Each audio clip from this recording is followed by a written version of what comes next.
Xiaomi sub-brand appears to be working on the Poco F7 model.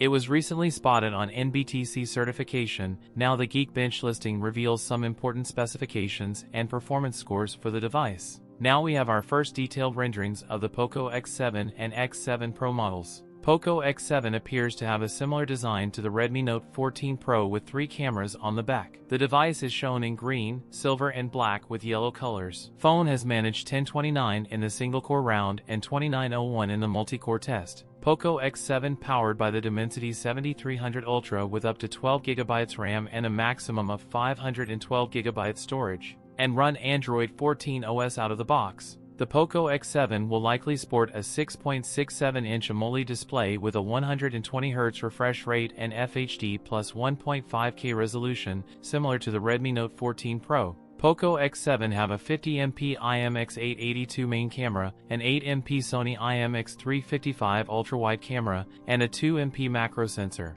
and 20MP front-facing camera. Poco X7 pack a 5500 mAh battery with 45W fast charging. The phone is expected to launch around the same time as its predecessor, which debuted in India in January 2024. That's it for today's video. If you enjoyed it, don't forget to like, comment, and subscribe for more content. Thanks for watching, and I'll see you in the next one.